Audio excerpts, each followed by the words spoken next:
दोस्तों, यह कहानी है दिल्ली शहर की, जहां एक तरफ ऊंची ऊंची इमारतें थी, बड़ी बड़ी गाड़ियां और अमीर की चमक धमक थी, तो वहीं दूसरी तरफ कुछ ऐसे लोग भी थे जिनकी पूरी दुनिया सिर्फ दो वक्त की रोटी के लिए संघर्ष कर रही थी।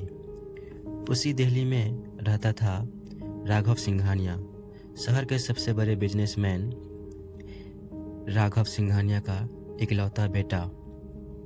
उसके पास सब कुछ था, महंगी कार, आलीशान बंगला, नौकर चाकर, पैसा, शोहरत। लेकिन अगर कोई चीज़ की कमी थी तो वह था अपनापन और एहसास। उसके पिता हमेशा बिजनेस में व्यस्त रहते थे और उसकी माँ का कई साल पहले देहांत हो चुका था। इतनी बड़ी हवेली सिंघानिया हाउस में रहकर भी राघव अंदर से बिल्कुल अकेला था। एक दिन राघव देर रात अपने कमरे की बालकनी में खड़ा था। तभी उसकी नज़र नीचे बगीचे के पास खड़ी, जहां लड़की घर का नया काम करने आई थी। लड़की सिया चुपचाप बैठी रो रही थी। राघव ने पहली बार उसे ध्यान से देखा। साधारण कपड़े, थका हुआ चेहरा, आंखों में दर्द, लेकिन फिर भी चेहरे पर एक अजीब सी मासूमियत।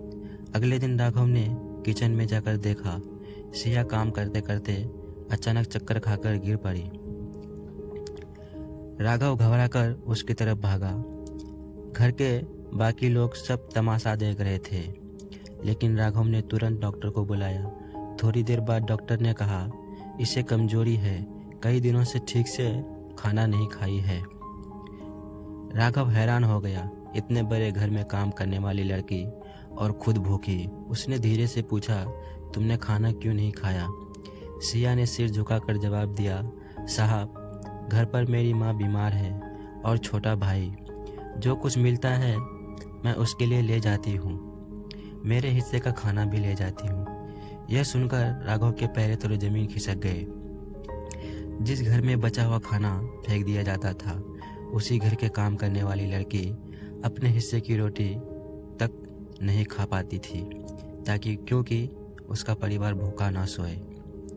उसने पहली बार जिंदगी में महसूस किया कि असली दर्द क्या होता है। अगले दिन बिना किसी को बताए सिया के पीछे पीछे उसके घर तक पहुंच गया। वह घर नहीं, एक टूटी हुई झोपड़ी थी। अंदर उसकी माँ तेज बुखार से जूझ रही थी और छोटा भाई कोने में बैठा हुआ रोटी भिगोकर खा रही थी। राघव की आंखें भर आई। उसने तुरंत डॉक्टर को बुलाया, दवाइयाँ दी, फिर राशन भी भिजवाया। जब सिया को ऐसा पता चला तो उसकी आंखों में आंसू बहने लगे। साहब, आपने हमारे लिए इतना सब क्यों किया? राघव ने पहली बार मुस्कुराकर कहा, क्योंकि तुमने मुझे सिखाया कि भूख सबसे बड़ी सच्चाई होती है और इंसानियत सबसे बड़ी दौलत होती है। धीरे धीरे उसकी माँ की तबीयत सुधरने लगी। उसके भाई के चेहरे में मुस्कान लौट आए। अब राघव उसका घर रोज किसी न किसी बहाने से मिलने लगा। कभी दवा लेकर, कभी उसके भाई के किताब लेकर, कभी उसके माँ के लिए फल लेकर। सिया भी समझने लगी थी कि राघव सिर्फ अमीर घर का लड़का नहीं, बल्कि एक बहुत अच्छा दिल वाला इंसान है। लेकिन हर कहानी इतनी आसान कहाँ होती है। एक दिन राघव के पिता को यह सब पता चला। उन्होंने गुस्से में राघव को बुलाया और बोला, तुम सिंघानिया खानदान के परिवार से हो, एक नौकरानी के घर जाकर हमारी इज्जत मिट्टी में मिला रहे हो।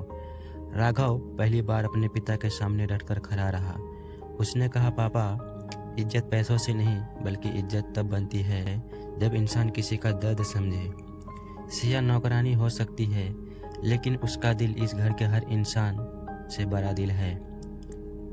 उसका पापा वहाँ से गुस्से से चले गए, लेकिन राघव के शब्द ने उसके दिल में उतर गए थे।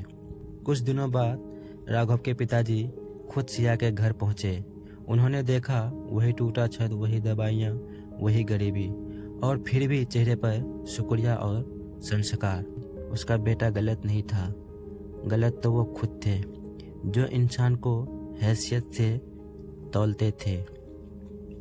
अगले दिन पूरा सिंघानिया हाउस हैरान रह गया। सिंघानिया के पापा ने सबके सामने कहा, आज से सिया इस घर की नौकरानी नहीं, इस घर की इज्जत है और उसकी माँ और भाई की जिम्मेदारी अब हमारी जिम्मेदारी है। सिया की आंखों से आंसू बहने लगे। सिया की माँ ने कांपते हाथों से राघव का सिर पर हाथ रखा और कहा, हाँ बेटा, तुम्हारे जैसे बेटा हर किसी को मिले। उस दिन उसे पहली बार एहसास हुआ कि उसकी माँ कहीं ऊपर से मुस्कुरा रही होगी, क्योंकि उसने सिर्फ एक गरीब परिवार की मदद नहीं की थी, बल्कि उसने अपने घर के पत्थर जैसे दिलों में भी इंसानियत जगह दी थी। और दोस्तों, यही इस कहानी का सबसे बड़ी सीख है। असली अमीरी बैंक बैलेंस में नहीं होती, असली अमीरी तो उस दिल में होती है जो किसी और की मदद तो अपना दर्द समझकर करे। यही इस कहानी की सबसे बड़ी सीख है कि असली अमीरी बैंक बैलेंस में नहीं होती, असली अमीरी उस दिल में होती है जो किसी और के दर्द को अपना दर्द समझे।